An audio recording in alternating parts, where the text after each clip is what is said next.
Hello students, how are you all. Hope so आप ठीक होंगे सब अपने अपने जगह घर में।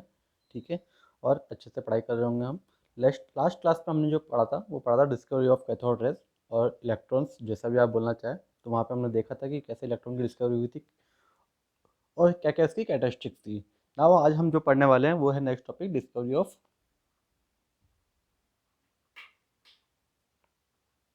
प्रोटॉन।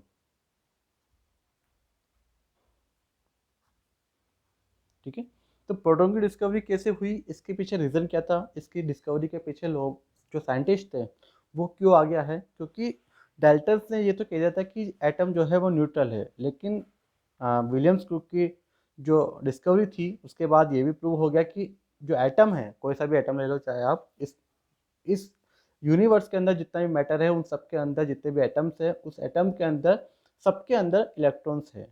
तो इलेक्ट्रॉन होता है नेगेटिवली चार्ज है। जब इलेक्ट्रॉन नेगेटिवली चार्ज होता है और जो एटम है वो न्यूट्रल है, तो ये कैसे पॉसिबल है। दोनों में से एक ही चीज़ पॉसिबल हो सकती है, या तो एटम न्यूट्रल हो जाए या एटम नेगेटिवली चार्ज हो जाए। ठीक है, तो इस चीज़ के लिए फिर क्या हुआ कि साइंटिस्ट आए, साइंटिस्ट ने सोचा कि अगर नेगेटिवली चार्ज प्रेजेंट है एटम के अंदर और एटम न्यूट्रल है, डेट मीन्स कि उसके अंदर कहीं ना कहीं पॉजिटिव चार्ज भी होगा। ठीक है, तो काफ़ी सारे साइंटिस्ट पर ट्राई करने लगे। जो साइंटिस्ट सक्सेसफुल हुए थे पता करने में कि इसके अंदर क्या पॉजिटिव चार्ज है, कितना पॉजिटिव चार्ज है, वो थे हमारे गोल्डस्टीन। ठीक है, तो गोल्डस्टीन ने पता करा कि एटम के अंदर क्या होता है, प्रोटॉन होता है। क्या नाम था उनका, गोल्डस्टीन था। और इन्होंने इसकी डिस्कवरी के लिए कोई स्पेशल दिमाग नहीं लगाया, कोई अलग दिमाग नहीं लगाया उन्होंने। उन्होंने सेम एक्सपेरिमेंट किया जो कैथोड रे के लिए यूज़ हो रहा था एक्सपेरिमेंट। ठीक है, जो विलियम्स क्रुक ने डिस्चार्ज ट्यूब बनाई थी वही डिस्चार्ज ट्यूब उन्होंने यूज़ करी, लेकिन उसके अंदर थोड़े से चेंजेस कर लिए। कैसे करे उन्होंने चेंजेस, अब मैं थोड़ा सा अगर रिवाइज करूँ, थोड़ा सा अगर बैक में जाऊँ मैं, तो हमने देखा था कि कैथोड रेज की डिस्कवरी के लिए क्या हो रहा था। वहाँ पे एक डिस्चार्ज ट्यूब बन रही थी। ये डिस्चार्ज ट्यूब मैंने ले ली यहाँ पे, ये डिस्चार्ज ट्यूब यहाँ पे बन रही थी। यहाँ पे इलेक्ट्रोड्स फिट थे, यहाँ पे वैक्यूम पंप था, ये दोनों कनेक्टेड थे बैटरी से। इसको नेगेटिव ले लेता हूँ, इसको positive, negative positive, negative positive. ठीक है, और हमने देखा था कि अगर ये नेगेटिव है ये पॉजिटिव है, तो ये भी नेगेटिव होगा ये भी पॉजिटिव होगा। और नेगेटिव को हमने बोला था कैथोड और पॉजिटिव को बोला होता हमने एनोड। ठीक है, विलियम्स क्रुक के थ्रू जो हुआ था एक्सपेरिमेंट, उस एक्सपेरिमेंट में क्या हुआ था कि जो एनोड था उस एनोड को क्या लिया था हमने, परफोरेटेड प्लेट ली थी। क्यों ली थी, क्योंकि अगर कुछ चीज़ कैथोड से ट्रेवल हो रही होगी तो वो एनोड के होल्स में से पास होती हुई पीछे की तरफ हिट करेगी और यहाँ पे वो ग्रीनिश कलर का ग्लो करने लग जाएगा, परफोरेटेड इलेक्ट्रोड। ठीक है, ये सेम एक्सपेरिमेंट हुआ था, लेकिन गोल्डस्टीन ने अब दिमाग क्या लगाया, उन्होंने लगा कि अगर ये एक्सपेरिमेंट हुआ और कैथोड से चीज निकली तभी तो नेगेटिवली चार्ज निकली, वो चीज वहां से पॉजिटिव की तरफ ट्रेवल करी, तो क्या पॉसिबल है, तो क्या पॉसिबल है कि पॉजिटिव से भी कुछ चीज निकल के नेगेटिव की तरफ आ रही हो। क्यों ना ये एक्सपेरिमेंट करके देखा जाए। तो ये एक्सपेरिमेंट किया गया। अब यहाँ पे मैं बात करूँ पहले कि यहाँ पे क्या थी, यहाँ पे वैक्यूम पंप था जिसके थ्रू प्रेशर कितना मेंटेन करेगा था हमने, 0.01 mm of mercury pressure maintain कर रखा था, और यहाँ पे गैसेस मॉलिक्यूल्स थे। और कैथोड रेज की एक प्रॉपर्टी भी हमने पढ़ी थी जो थी आयोनाइजेशन प्रॉपर्टी। डेट मीन्स की क्या थी वो प्रॉपर्टी, कि जो कैथोड रेज थी वो गैसेस को आयोनाइज कर देती थी। आयोनाइज कर देती थी मतलब क्या हुआ कि यहाँ से इलेक्ट्रॉन निकलते थे, तो ये जो गैसेस मॉलिक्यूल्स थे वो कैसे हो जाएंगे, कैटायन बन जाएंगे सबके सब। अगर किसी भी न्यूट्रल में से अगर एक इलेक्ट्रॉन निकाल दूं तो क्या हो जाता है, वो कैटायन बन जाता है। तो सभी कैटायन बन गए। ठीक है, तो मैं दोबारा अब गोल्डस्टीन का एक्सपेरिमेंट को ड्रॉ कर रहा हूँ यहाँ पे कि गोल्डस्टीन ने क्या किया। ठीक है, उन्होंने सेम कैथोड डिस्चार्ज ट्यूब जो थी वो यहाँ पे बनाई, सब कुछ सेम लिया उन्होंने। ठीक है, यहाँ वैक्यूम पंप लिया, यहाँ इलेक्ट्रोड फिट थे इसके अंदर जो कि कनेक्टेड थे बैटरी से। ये नेगेटिव ये पॉजिटिव, ये नेगेटिव ये पॉजिटिव, ये नेगेटिव ये पॉजिटिव, ये नेगेटिव है ये पॉजिटिव है, नेगेटिव होगा तो ये क्या होगा, कैथोड होगा, नेगेटिवली चार्ज है। ये पॉजिटिव है तो ये क्या होगा, एनोड होगा। उन्होंने इतना सा दिमाग लगा लिया कि अगर नेगेटिव से कुछ चीज़ निकल के इधर हिट कर रही है तो क्या पॉसिबल है कि पॉजिटिव से भी कुछ चीज़ इधर हिट कर रही होगी। तो उन्होंने अब की बार क्या किया, कैथोड को, इस कैथोड को उन्होंने क्या कर दिया, परफोरेटेड बना दिया। दैट मीन्स कि इस बार उन्होंने कैथोड के अंदर होल्स कर दिए। अब क्या हो रहा होगा, अब आप सोचेंगे कि यहाँ से भी ट्रेवल करेगी चीज़ और यहाँ होल्स में से पास करेगी, पीछे हिट करेगी। ये जो वॉल है, ग्लास वॉल है, इस पे कौन सा केमिकल लगा हुआ है, जिंक सल्फाइड केमिकल लगा हुआ है, जो इससे क्या हो जाता है, ये फ्लोरोसेंट स्किन बन जाती है। ठीक है, यहाँ से कुछ चीज़ ट्रेवल कर रही होगी, इधर की तरफ आ रही होगी, बट ऐसा नहीं था। ठीक है, ये बहुत इंपॉर्टेंट पॉइंट बता रहा हूँ आपको मैं। ऐसा कुछ नहीं था कि कुछ भी एनोड से ओरिजिन नहीं था किसी भी चीज का। जो पार्टिकल्स इधर हिट हो रहे थे, वो पार्टिकल का ओरिजिन क्या था, in between the space of cathode and anode. इसका मतलब क्या हुआ कि यहाँ पे अब देखो, इधर यहाँ पे क्या हो रहा है कि जब कैथोड रेस इधर ट्रेवल कर रही थी तो उन्होंने जितनी भी गैसेस थी यहाँ पे, उसको क्या कर दिया, आयोनाइज कर दिया, कैटायन बना दिया। दैट मीन्स कि यहाँ पे अब क्या है, कैटायन प्रेजेंट है। कैथोड रे जैसे जैसे यहाँ से पास हो रही होगी, वैसे वैसे गैसेस को क्या कर रही होगी, वो कैटायन बना रही होगी। ठीक है, ये वैक्यूम पंप तो है ही से यहाँ पे। तो अब जो चीज नेगेटिव इलेक्ट्रोड की तरफ अट्रैक्ट करेगा, वो क्या करेगा अब यहाँ पे, अब ये पॉजिटिव चार्ज अट्रैक्ट होगा नेगेटिव की तरफ। तो ये पॉजिटिव आयंस जो है वो ट्रेवल कर रहे हैं कैथोड की तरफ, ना कि कुछ भी चीज ओरिजिन हो रही है एनोड से। एनोड से कुछ चीज ओरिजिन नहीं हो रही। जो कैथोड ने जिस गैसेस को कैटायन बना दिया, उन गैसेस के पार्टिकल्स ट्रेवल कर रहे हैं कैथोड की तरफ। यहाँ तक क्लियर सबको, आपको बात? ठीक है, तो ऐसे यहाँ पे ओरिजिन हुआ। अब इसको प्रोटॉन क्यों बोला गया, मैं आपको बताता हूँ थोड़ी देर में। पहले हम बात कर लेते हैं इसकी प्रॉपर्टीज के बारे में, कैरेक्टरिस्टिक्स के बारे में। तो हम हेडिंग डालेंगे next, characteristics of positively charge particles.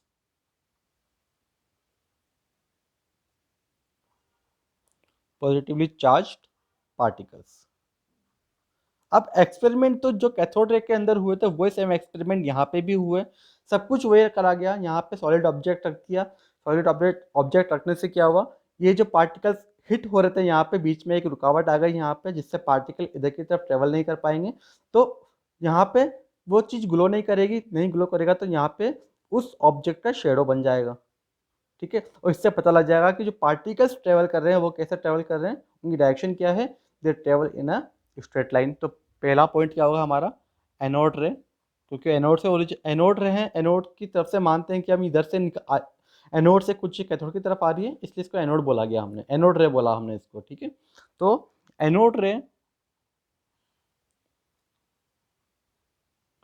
Travel in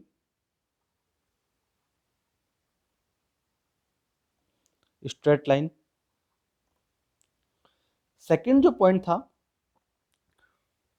वो था कि अगेन इसके अंदर क्या हुआ, यहाँ पे माइका का एक पेडल रख दिया। वो पेडल ने क्या, पेडल का क्या हुआ, जैसे ही पार्टिकल इधर की तरफ ट्रेवल कर रहे होंगे, वो पार्टिकल पेडल को हिट कर रहे होंगे, पेडल को हिट करेगा तो पेडल रोटेट करने लग गया।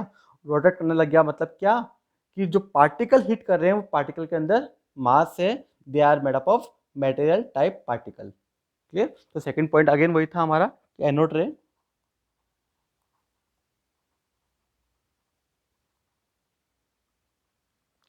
Consist of material particle. Third point, again यहाँ पे इलेक्ट्रिक फील्ड मैग्नेटिक फील्ड लगा दिया। ठीक है, यहाँ पे हम लगा देते हैं पॉजिटिव ले लेते हैं, ये नेगेटिव प्लेट ले लेते हैं।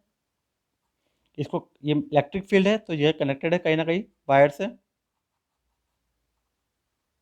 ठीक है, तो अब जैसे पॉजिटिव पार्टिकल जो है वो नेगेटिव की तरफ अट्रैक्ट हो रहे थे, लेकिन नेगेटिव दूर है यहाँ पे, रास्ते में उसको कहीं ना कहीं नेगेटिव मिल गया, तो वो डायरेक्शन चेंज कर लेंगे। अपन पहले स्ट्रेट लाइन में ट्रेवल कर रहे थे, लेकिन इलेक्ट्रिक फील्ड लगाते ही यहाँ पे इसको नेगेटिव मिल गया, तो इसकी डायरेक्शन चेंज होके इधर की तरफ डेविएट हो जाएगा वो।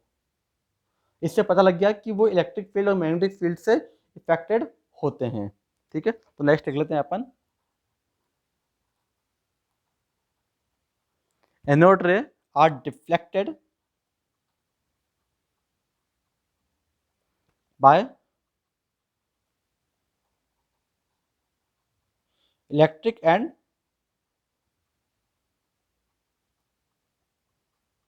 Magnetic field.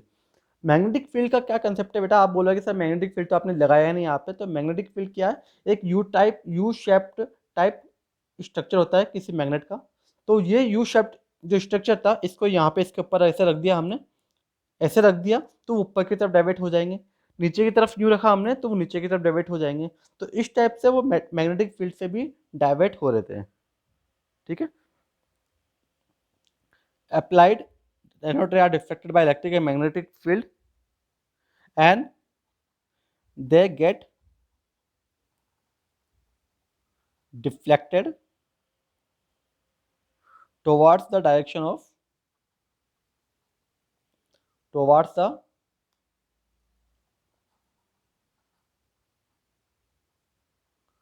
direction expected for positive particle।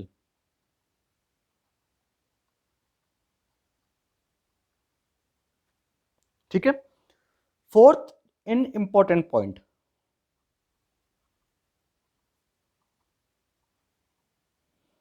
Fourth point क्या था हमारा? फोर्थ पॉइंट ये होगा हमारा कि जो कैथोड रेस थी उसका charge by mass ratio in gases ions पे डिपेंड नहीं करता था, क्योंकि चार्ज बाय मास आयंस किसका charge by mass ratio sorry charge by mass ratio हमने किसका निकाला था? जो पार्टिकल यहाँ पे हिट कर रहा था, और यहाँ पे तो इलेक्ट्रॉन ही हिट कर रहा था। लेकिन यहाँ पे क्या हो रहा है? क्या कोई एक ऐसा पार्टिकल है कि जो यूनिवर्सल सेम है? यहाँ पे तो गैसेस है, और गैसेस अलग अलग हो सकती है। यहाँ पे कभी हाइड्रोजन हो सकती है, कभी ऑक्सीजन हो सकती है, कभी नाइट्रोजन हो सकती है, और कोई जो भी गैस होगी वो आयोनाइज होगी, आयोनाइज होके कैथोड की तरफ हिट करेगी। तो चार्ज बाय मास रेशियो जो निकलेगा वो किसका निकलेगा? इन चार्ज गैसेस आयंस का निकलेगा, और वो अलग अलग होगी तो चार्ज बाय मास रेशियो भी अलग अलग आएगा। तो हम लिख सकते हैं यहाँ पे कि unlike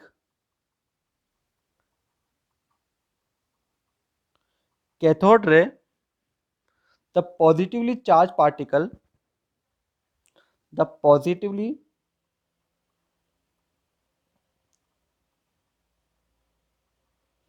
charged particle depend upon the nature of gas present in cathode ray tube।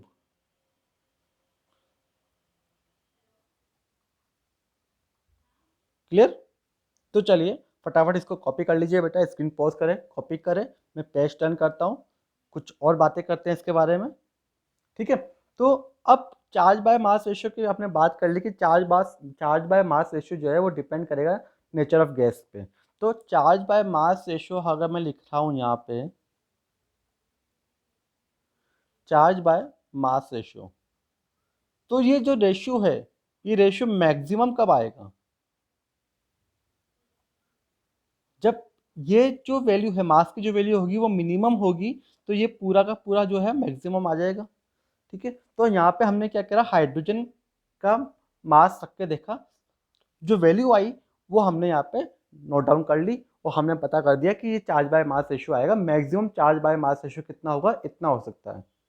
ठीक है। और इसके पीछे रीजन क्या था कि हाइड्रोजन गैस के पीछे एक और रीजन है कि अगर हाइड्रोजन गैस ली हमने वहाँ पे, तो हाइड्रोजन गैस क्या हो रही है? आयोनाइज हो रही है। अब हाइड्रोजन के अंदर मुझे पता है कि हाइड्रोजन के अंदर एक इलेक्ट्रॉन होता है और एक प्रोटॉन होता है।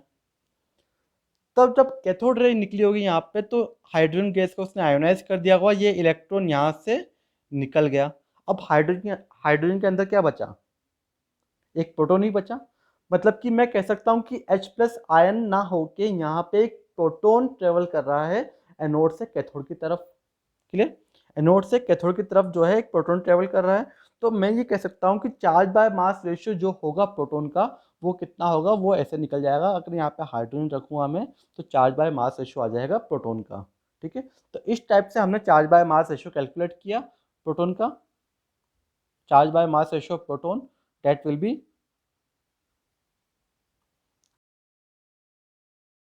9.58 इंटू 10⁻⁴ कूलाम पर ग्राम। क्लियर? तो ये आ जाता है charge by mass ratio proton का। क्यों आया? क्योंकि हमने यहाँ पे हाइड्रोजन रखा और हाइड्रोजन जब आयोनाइज हुआ तो केवल एक प्रोटॉन बना, और प्रोटॉन का जो हम यहाँ पे वैल्यू रखेंगे तो वो वैल्यू आएगी, वो किसकी आएगी? प्रोटॉन की वैल्यू आ जाएगी। ठीक है। और जो चार्ज इसमें कैलकुलेट हुआ, चार्ज ऑफ प्रोटॉन जो कैलकुलेट हुआ वो भी सेम उतना ही हुआ जितना इलेक्ट्रॉन का था, बस उसका मैग्नीट्यूड अलग मिला हमें। दैट मीन्स कि जो वैल्यू थी इलेक्ट्रॉन की चार्ज की वो कितनी थी? 1.6 इंटू 10⁻⁹ कूलाम। ठीक है। वो इलेक्ट्रॉन का जो चार्ज था वो उसका मैग्नीट्यूड था नेगेटिव, तो इसका मैग्नीट्यूड कितना मिला हमें? पॉजिटिव मिला। और पॉजिटिव मिलते ये क्लियर हो गया, अब एटम जो है वो हमारा न्यूट्रल हो गया, क्योंकि इलेक्ट्रॉन का जो चार्ज था वो नेगेटिव था, वैल्यू सेम थी। प्रोटॉन का जो चार्ज है उसकी वैल्यू भी सेम है लेकिन पॉजिटिव है। दोनों सेम वैल्यू की अपोजिट मैग्नीट्यूड वाले जो मिलेंगे हमें, वहाँ से क्या होगा? जो एटम है हमारा वो न्यूट्रल हो जाएगा। ठीक है। कोई डाउट है ना? डाउट हो तो बेटा कमेंट्स में बता दे मुझे। ठीक है, आगे बढ़ते हैं अपन। और अब आपको अगर ये लगे कि सर यहाँ पे अगर दूसरी गैस होती तो चार्ज बाय मास रेशियो अलग होता, बिल्कुल अलग होता, लेकिन ऐसा नहीं कि नाइट्रोजन लेता तो नाइट्रोजन के केस में हमेशा चार्ज बाय मास रेशियो अलग अलग आएगा। वो डिपेंड करता है कि नाइट्रोजन कितना आयोनाइज हुआ कैथोड रे के अंदर।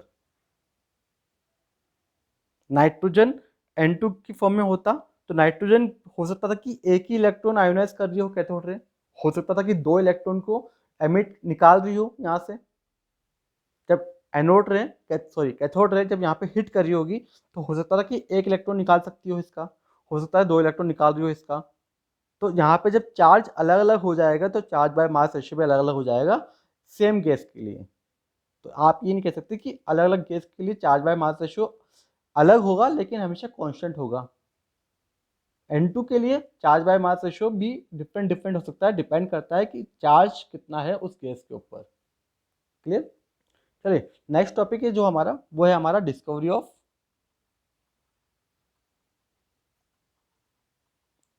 न्यूट्रॉन।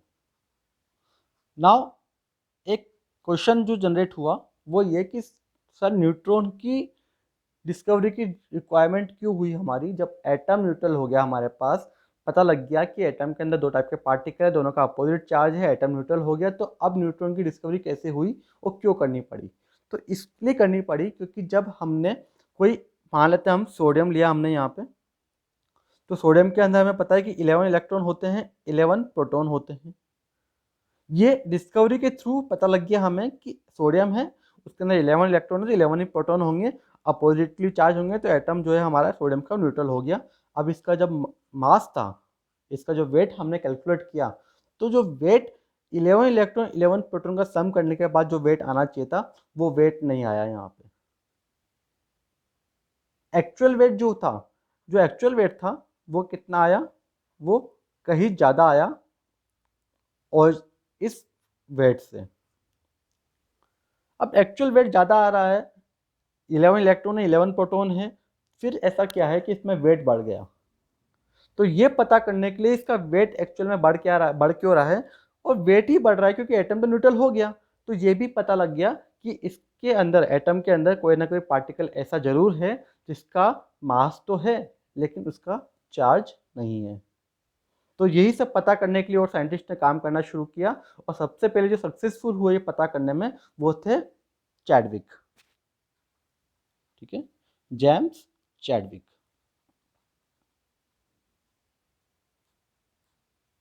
उन्होंने क्या किया? He bombarded a thin foil of beryllium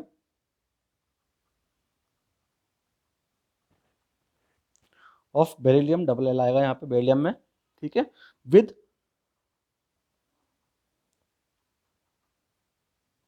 fast moving alpha particle.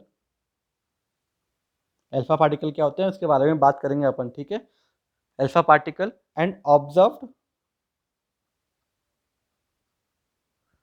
that electrically neutral particle, that is किसकी बात कर रहे हैं आप, न्यूट्रॉन की बात कर रहे हैं, electrically neutral particle having a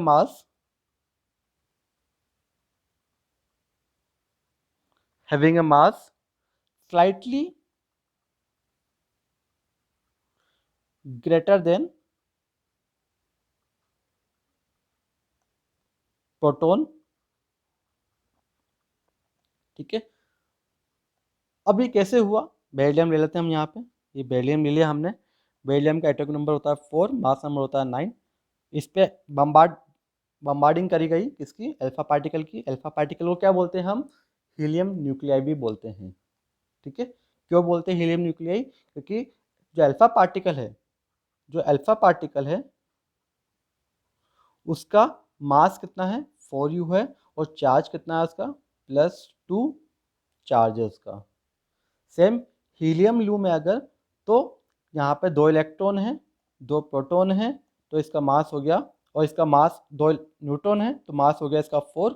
जब 2 इलेक्ट्रॉन निकल जाएंगे तो क्या बचेगा, यहाँ पे केवल हीलियम का न्यूक्लियस बचेगा। तो और हीलियम का न्यूक्लियस बचा तो उसका सेम कैरेक्टरिस्टिक होगी ये वाली, तो इसको क्या बोलते हैं हम, हीलियम न्यूक्लियाई भी बोलते हैं। मैं लिख लेता हूँ यहाँ पे 2 और 4। तो जब बम्बार्डिंग करी हमने तो यहाँ पे एक नया पार्टिकल एमिट हुआ। क्या क्या एमिट हुआ यहाँ पे, एक तो कार्बन एमिट हुआ यहाँ पे 4 + 2 6। ठीक है, और इसका मास होता है 12। और क्या क्या बचा यहाँ पे, देखो ये जो एटॉमिक नंबर था वो तो यहाँ पे बैलेंस हो गया, जो मास था वो बैलेंस नहीं हुआ। यहाँ पे 9 + 4 कितना होता है 13 होता है, यहाँ पे 12 है। तो एक नया पार्टिकल हुआ जिसका मास तो 1 ले लेते हैं हम, यहाँ पे 0 ले लेते हैं हम यहाँ पे। ठीक है, तो ये क्या था, ये क्या है, न्यूट्रॉन है। ठीक है, अब 1 और 0 को रिसेंबल किया हमने, इसके बारे में बता दूंगा मैं आपको वीडियो के अंदर कि ऐसे क्यों करा हमने, 1 और 0 क्यों लिखा है यहाँ पे। सर न्यूट्रॉन का मास, अभी आप बोल रहे हैं कि उसका मास कितना होता है, ग्रेटर देन प्रोटॉन होता है, स्लाइटली ग्रेटर देन प्रोटॉन होता है, तो यहाँ पे आपने 1 लिखा है यहाँ पे। वो क्यों लिखते हैं अपन, ये रिलेटिव मास लिखा है, रिलेटिव चार्ज लिखा मैंने, ये कैसे आया उसके बारे में भी एक वीडियो में बता दूंगा मैं आपको कि कैसे आया यहाँ पे। और इस टाइप से यहाँ पे पता लग गया कि एक पार्टिकल है जिसका मास तो है 1 के, मतलब प्रोटॉन के बराबर है इसका मास, और चार्ज कितना है इस पर 0 मास है। ठीक है, सिमिलरली अगर मैं बोरोन की बात कर दूं तो बोरोन का एटॉमिक नंबर होता है 5 11। सेम इस पर भी बम्बार्डिंग कर दिया हमने अल्फा पार्टिकल की 2 और 4। सेम चीज़ 5 + 2 कितना हो जाता है 7 हो जाता है, डेट मीन्स यहाँ पर नाइट्रोजन होगा 7, और 11 नाइट्रोजन का मास नंबर होता है 14, कितना हो 11 + 4 15 होता है, तो यहाँ पे भी न्यूट्रॉन ओरिजिन हो जाएगा यहाँ पे न्यूट्रॉन का। तो इस टाइप से यहाँ पे पता लग गया कि एक नया पार्टिकल है जो कि एटम के अंदर भी होता है और जिसका मास प्रोटॉन के बराबर होता है। क्लियर, जल्दी से पॉज करें वीडियो को, नोट डाउन करें, नेक्स्ट बढ़ते हैं अपन, और मैं आपको एक्सप्लेन कर देता हूँ कि ये 1 कैसे आया, ये 0 कैसे आया। चलिए, तो हम बात करते हैं कि रिलेटिव चार्ज, रिलेटिव मास क्या होता है। तो मैं अगर टेबल बना दूं आपके सामने, क्योंकि इलेक्ट्रॉन प्रोटॉन न्यूट्रॉन की डिस्कवरी हो चुकी है, उसका चार्ज पता लग चुका है हमें, उसका मास पता लग चुका है हमें, तो एक पूरा रिवीजन भी हो जाएगा और एक नई चीज़ भी आपको पता लग जाएगी। तो मैं लिख लेता हूँ यहाँ पे पार्टिकल, मैं यहाँ पे जो मास है उसको बोलूँगा एब्सोल्यूट मास। जो चार्ज है उसको बोलूँगा मैं एब्सोल्यूट चार्ज। ठीक है, और नेक्स्ट में लिखूंगा, कॉलम लूंगा मैं, जिसको लिखूंगा मैं relative mass, and last relative charge. चलिए बात करते हैं अपन, पहला पार्टिकल लेता हूं मैं, इलेक्ट्रॉन। इलेक्ट्रॉन का मास हमने जो कैलकुलेट किया, अभी हमने निकाला वीडियोस के, अपने वीडियो के अंदर, वो कितना निकला हमारा इलेक्ट्रॉन का मास 9.1 इंटू 10⁻³ kg। जो चार्ज निकल के आया था इलेक्ट्रॉन का वो कितना आया था -1.6 इंटू 10⁻⁻19 कूलाम। ठीक है, सबकी बात कर लेते हैं इस बारे में पहले अपन, फिर हम बात करेंगे रिलेटिव के बारे में। प्रोटॉन लिया हमने यहाँ पे, ठीक है। प्रोटॉन का जो मास आया वो कितना आया 1.673 इंटू 10⁻⁻⁻27 kg। जो चार्ज आया वो कितना आया प्लस 1.6 इंटू 10⁻⁻⁻19 कूलाम। और सिमिलरली जो third particle fundamental particle discover हुआ उसका नाम था न्यूट्रॉन, और न्यूट्रॉन का जो मास कैलकुलेट हुआ वो था 1.675 इंटू 10⁻⁻27 kg। और इस पे चार्ज तो निकला ही नहीं, हमें चार्ज था ही नहीं इसके ऊपर, तो चार्ज को हम ये लिख लेते हैं। अब अगर आप ध्यान से देखें तो इलेक्ट्रॉन और प्रोटॉन की बात करूं मैं सिंपली, तो इलेक्ट्रॉन और प्रोटॉन में कौन ज़्यादा भारी है? अगर हम ध्यान से देखें इसकी वैल्यू तो ये है 10⁻⁻27 kg, ये है 10⁻⁻31 kg। तो ऑफकोर्स प्रोटॉन का वेट ज़्यादा है। कितना ज़्यादा है? तो आप पावर में डिफरेंस देखें तो पावर में डिफरेंस कितना आ रहा है 10⁻⁴ का डिफरेंस आ रहा है, मतलब कि कितना हो गया 10,000 टाइम्स ज़्यादा है। 10,000 टाइम्स ज़्यादा है, मतलब कि प्रोटॉन के कंपेयर में इलेक्ट्रॉन का मास तो ना के बराबर है। प्रोटॉन अगर हाथी है तो इलेक्ट्रॉन चींटी है ना। तो अगर ऐसा कुछ मास है यहाँ पे,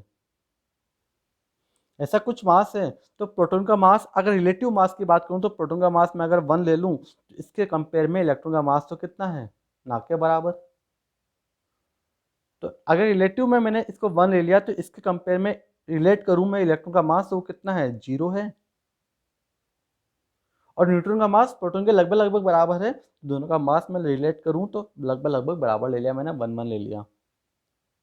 और अगर चार्ज की बात करूँ मैं तो यहाँ पे चार्ज है -1.6, यहाँ पे है +1.6।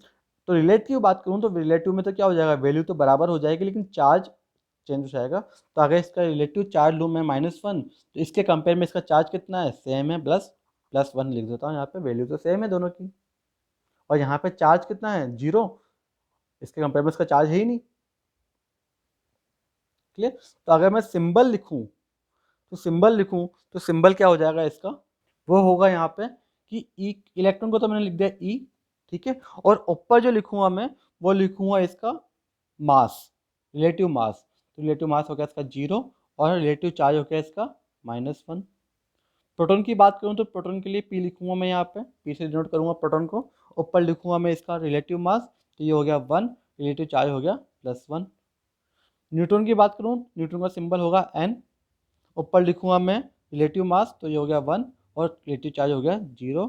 तो अभी आपने देखा डिस्कवरी ऑफ न्यूट्रॉन के अंदर हमने इसको न्यूट्रॉन को ऐसे रिप्रेजेंट किया था, तो ऐसे रिप्रेजेंट किया और ये 1 0 कैसे आया वो आपको अच्छे से यहाँ पे क्लियर हो गया होगा।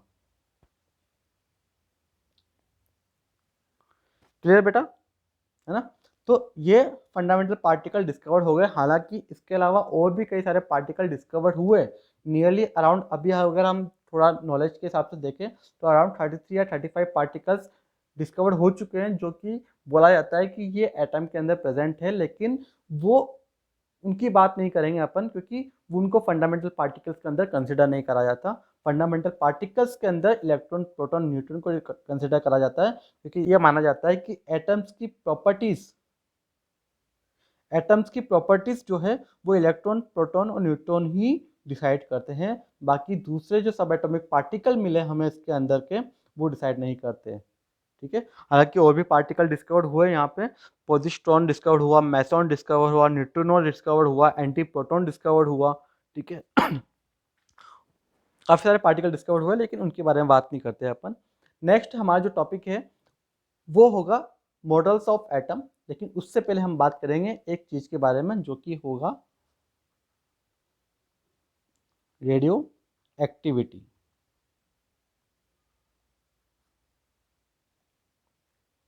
ठीक है, रेडियो एक्टिविटी की बात करेंगे अपन यहाँ पे।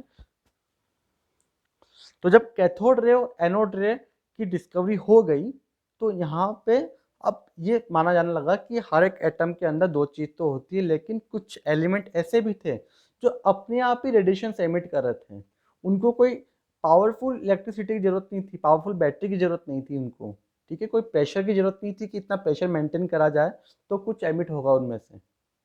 यहाँ पे अपने आप कुछ चीज़ एमिट हो रही थी, कुछ रेडिएशंस एमिट हो रही थी किसी सर्टेन एलिमेंट्स के अंदर से, ठीक है। तो वो डिस्कवरी हो गई, ठीक है। तो ये डिस्कवरी का जो क्रेडिट जाता है वो जाता है एक साइंटिस्ट को, जिनको बोलेंगे अपन Henri Becquerel,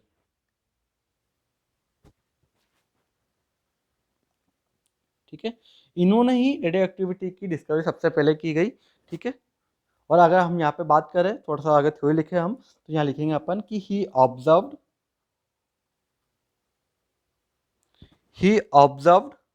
that there are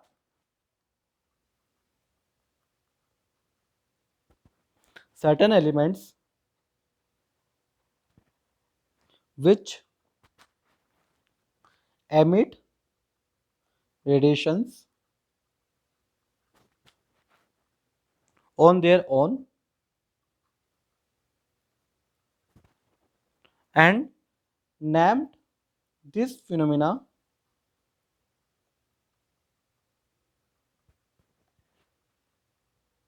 as radioactivity.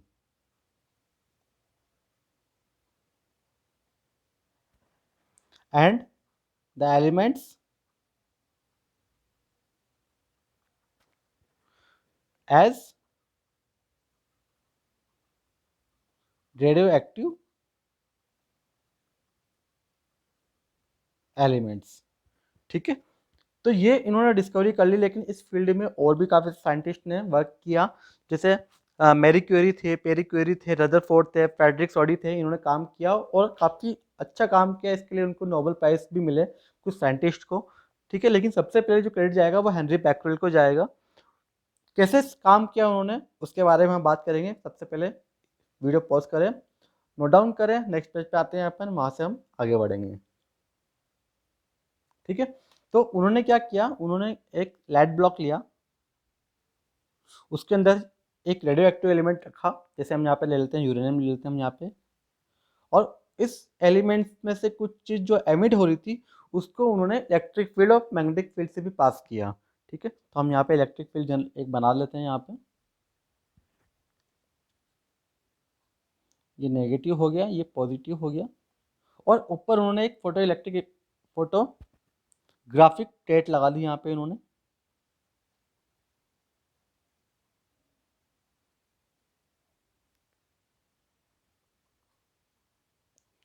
जिससे पता चल पाए कि रेडिएशंस कहाँ कहाँ पे हिट हो रही है। तो यहाँ से जो रेडिएशंस निकल रही थी वो रेडिएशन 3 डायरेक्शंस में रिजॉल्व हो गई, और क्या क्या रेडिएशंस का नाम था वो हम देख लेते हैं। एक रेडिएशंस थी जो नेगेटिव की तरफ डिफ्लेक्ट हुई, एक रेडिएशंस थी जो पॉजिटिव की तरफ डिफ्लेक्ट हुई, और एक रेडिएशंस थी जो दोनों तरफ डिफ्लेक्ट नहीं हुई, वो स्ट्रेट ही गई बिल्कुल,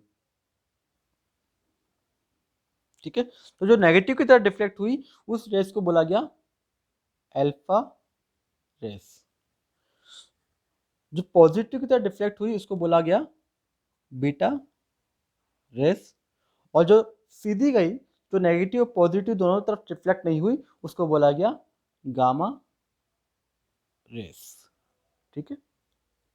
तो इनके बारे में डिटेल में बात हुई, सारे साइंटिस्ट आए जिनके मैंने आपको नाम बताया अभी, उन साइंटिस्ट ने इस पर वर्कआउट किया और पता करा कि इनका मास कितना है, चार्ज क्या है, आइडेंटिटी की अगर बात करें तो किस तरह से इनको आइडेंटिफाई करा जाएगा, क्या आइडेंटिटी दी जाएगी, वेलोसिटी क्या थी इनकी, उस सब के बारे में बात की गई। तो वही एक टेबल के थ्रू हम समझ लेते हैं कि क्या क्या इनके चार्ज थे, मास थे, आइडेंटिटी थी, वेलोसिटी थी, सब क्या था इनका, ठीक है। तो एक टेबल बनाएंगे अपन यहाँ पे, प्रॉपर्टी किस किस की, alpha rays, beta rays and gamma rays. कौन कौन सी प्रॉपर्टी के बारे में बात करेंगे अपन यहाँ पे, सबसे पहले बात करेंगे अपन यहाँ पे मास की बात करेंगे, सेकंड फिर बात करेंगे अपन यहाँ पे चार्ज की, थर्ड आइडेंटिटी, फोर्थ जो प्रॉपर्टी लेंगे अपन यहाँ पे वो लेंगे वेलोसिटी, फिफ्थ प्रॉपर्टी लेंगे अपन यहाँ पे इफेक्ट ऑफ, भाई इलेक्ट्रिक फील्ड मैग्नेटिक फील्ड लगाया तो उसका इफेक्ट भी तो पता होना चाहिए हमें, effect of electric field, and last जो प्रॉपर्टी होगी हमारी वो होगी पेनिट्रेटिंग पावर।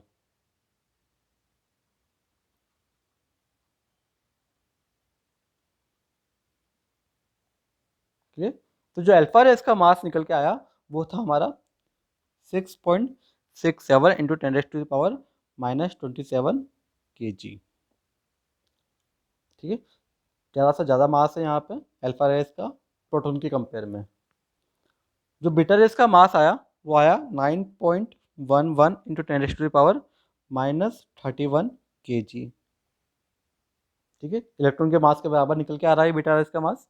और गामा रेस का जो मास था वो तो ना के बराबर था इनके कंपेयर में, तो यहाँ पे हम लिख लेते हैं नेग्लिजिबल। मतलब नेग्लिजिबल लिखा मतलब मान सकते हो आप कि इलेक्ट्रॉन का मास ऑलरेडी कम था प्रोटॉन के कंपेयर में। डेट मीन्स कि यहाँ पे अगर मैं बोलूँ तो बीटा रेस का मास जो है वो ऑलरेडी बहुत कम है अल्फा रेस के कंपेयर में। और यहाँ पे अगर इसका मास नेग्लिजिबल दिख रहा हूँ तो मान सकते हैं आप यहाँ पे कि जो गामा रेस का मास होगा उसकी पावर कितनी होगी, -34 या 35 kg होगी। क्लियर। चार्ज की बात करूँ मैं यहाँ पे तो हमें पता है कि अल्फा रेस का चार्ज कितना होता है, +2 यूनिट होता है। बीटा रेस पे जो मास होता है वो होता है -1, दैट इज इलेक्ट्रॉन की प्रॉपर्टी सेम यहाँ पे इसकी। और गामा रेस का जो मास होता है वो होता है 0, सॉरी चार्ज होता है वो होता है 0। बट मतलब कि जो गामा रेस है, ठीक है, वो कैसी है, न्यूट्रल है। आइडेंटिटी की बात करूँ तो +2 यूनिट हो गई इसकी, है ना। मास कितना है, प्रोटॉन के बराबर मास है इसका। तो यहाँ पे जो आइडेंटिटी लिखूंगा वो क्या लिखूंगा, ये किसकी तरह बोल सकता हूँ इसको मैं, it should be like helium nuclei.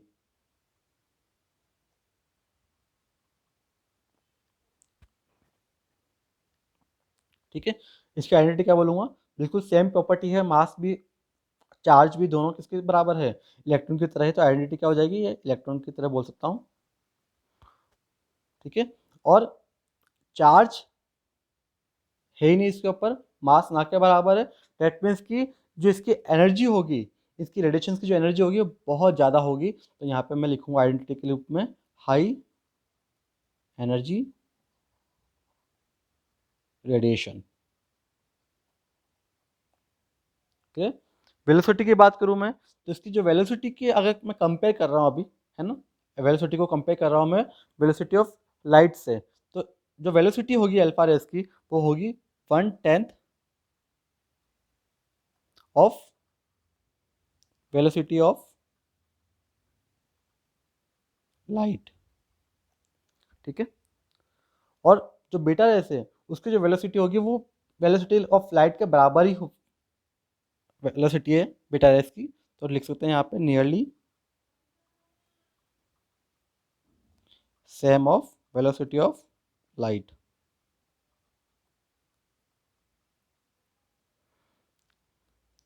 ठीक है, इसकी जो वेलोसिटी है वो नियरली सेम है, मतलब कि बिल्कुल सेम नहीं है, बिल्कुल वैल्यू जो है वो बिल्कुल एक्यूरेट नहीं है वेलोसिटी ऑफ लाइट के, उसके नियरली सेम है। लेकिन जो गामा रेस है उसकी वेलोसिटी बिल्कुल वही होती है जो वेलोसिटी ऑफ लाइट होती है।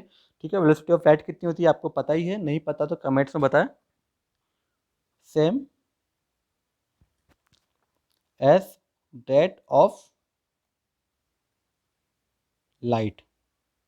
ठीक है, और इलेक्ट्रिक फील्ड पे क्या हो रहा था वो मैंने आपको डायग्राम के थ्रू बता दिया, लेकिन हम टेबल लिख बना रहे हैं एक, टेबल में एक पॉइंट और ऐड करके हम इसको और लंबा कर सकते हैं और ज़्यादा मार्क्स हम सिक्योर कर सकते हैं। तो यहाँ पे इलेक्ट्रिक फील्ड का इफेक्ट लिखे अगर यहाँ पे तो लिखेंगे यहाँ पे deflect towards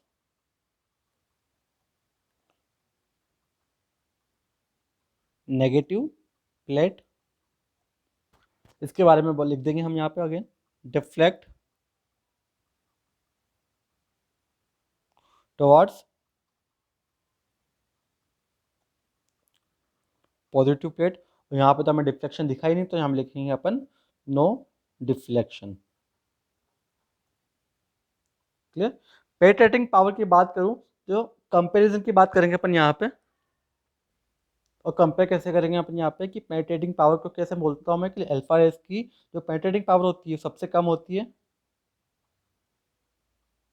less. Beta race की जो पेनिट्रेटिंग पावर होगी वो अगर मैं अल्फा रेस से कंपेयर करूँ तो क्या लिख सकता हूँ यहाँ पे 100 टाइम्स ऑफ अल्फा रेस, इतनी ज़्यादा पेनिट्रेटिंग पावर है। और अगर गामा रेस की बात करूँ तो सबसे ज़्यादा हाई एनर्जी रेडिएशन से ही है, तो पेनिट्रेटिंग पावर भी इसकी बहुत ज़्यादा होगी। कितनी ज़्यादा होगी? 1000 times of alpha rays. Clear है यहाँ पे? तो आज के लिए इतना ही था वीडियो बेटा। होप सो आपको अच्छा लगा होगा। अच्छा लगा हो तो प्लीज़ ज़रूर बताएं यहाँ पे, ठीक है? और नेक्स्ट क्लास में ज़रूर मिलेंगे अपन, वहाँ पर हम डिस्कस करेंगे एटॉमिक मॉडल, जो अगर आपको क्लियर नहीं है अब तक तो और ज़्यादा क्लियर हो जाएगा। और कुछ इंटरेस्टिंग बात करेंगे, जैसे आप डिस्कवरी ऑफ फंडामेंटल पार्टिकल्स भी आपने पढ़ा होगा, लेकिन थोड़ा हमने यहाँ पे और अलग अलग बातें करी, यहाँ पे कुछ नई चीज़ें सीखी हमने यहाँ पे। वैसे ही एटॉमिक मॉडल के अंदर भी हम कुछ और नई चीज़ें सीखेंगे। Till then, bye bye and take care.